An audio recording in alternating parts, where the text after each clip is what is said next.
Saya luar biasa kesal. Kadang ada orang bikin perbandingan begini. Maulid Nabi, maulid. Zaman Nabi tidak ada, coret.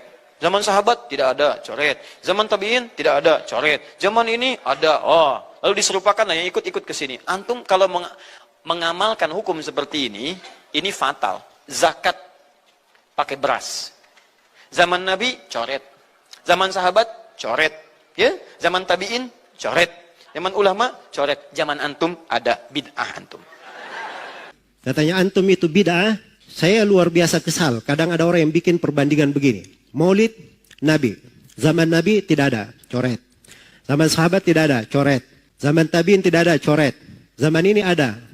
Kalau begitu dia bid'ah. Jadi katanya kalau antum kalau mengamalkan hukum seperti ini fatal katanya. Zakat pakai beras diberi contoh. Zaman Nabi coret.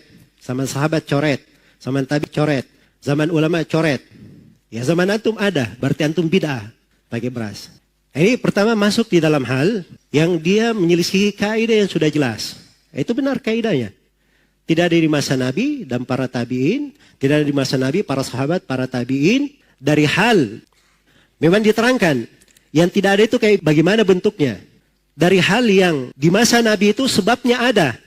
Konsekuensi, hal yang menyuruh untuk melakukannya itu ada. Dan tidak ada penghalang di masa Nabi. Yang seperti ini itu tidak bisa menjadi syariat. Pasti dia masuk ke dalam bid'ah. Ada di masa Nabi. Bisa dikerjakan. Sebabnya ada. Diperlukan. Tapi tidak dilakukan oleh Nabi dan para sahabatnya. Maka itu apa? Masuk di dalam bid'ah. Atau hal yang ditinggalkan oleh Nabi, para sahabat, para tabi'in. Memang mereka sengaja meninggalkannya. Maka ini siapa yang mengerjakannya berarti dia adalah apa? Adalah bid'ah. Ini memang kaidahnya di situ. Jangan bolak-balik. Memang betul. Yang tidak ada di masa Nabi itu bukan bid'ah. Mobil tidak ada di masa Nabi. Bid'ah atau bukan mobil? Bid'ah secara bahasa. Tapi secara syar'i apa? Tidak. Dia dibolehkan. Ya, jangan masuk dalam pembahasan itu. Fokus. Katanya fokus. Ini keluar pembahasan. Terus memberi contoh beras. Ini saya nggak tahu zakat apa yang diinginkan. Kalau diinginkan zakat adalah zakat hasil bumi, maka beras masuk di dalam keumuman ayat. Wa atu haqqahu yawma hasadi. Kalau dia inginkan dengan zakat adalah zakat fitri, maka beras masuk di dalam keumuman hadits sa'an min ta'am. Satu sok dari makanan. Bukan gandum, bukan bur, bukan ini. Tapi makanan. Makanan, beras masuk makanan atau bukan? Makanan. Berarti ada dalilnya dari Al-Quran dan hadits. Jangan langsung bilang, oh tidak ada di masa Nabi. Dari mana dia bilang tidak ada? Ini karena kurang detail di dalam apa? Melihat dari dalil-dalil. Kadang pendalilan itu tidak harus secara nas. Tapi itu tadi kaidahnya. Jangan keluar dari makna itu tadi. Jadi sesuatu itu kalau dia tidak ada di masa Nabi, padahal ada hal yang mengharuskan hal itu dikerjakan, dan perkara itu juga tidak ada yang menahannya, maka yang seperti ini, itu adalah hal yang tidak boleh ada yang masuk di dalamnya. Bukan perkara yang disunahkan. Nah itulah pembahasan maulid.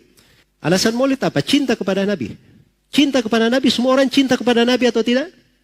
Iya. Makanya kita tanyakan, kalau memang cinta kepada Nabi, tidak ada yang lebih cinta kepada Nabi melebihi para sahabat Rasulullah SAW. Mereka tidak ada yang bikin maulid. Jadi sebabnya ada di masa Nabi SAW. Tapi tidak ada para sahabat yang melakukannya. Menunjukkan bahwa itu tidak disyariatkan. Dan tidak ada penghalang. Menunjukkan bahwa itu bukan syariat. Nah, itu cara memakai kaidah. Jangan mencampur baurkan antara ini dan itu.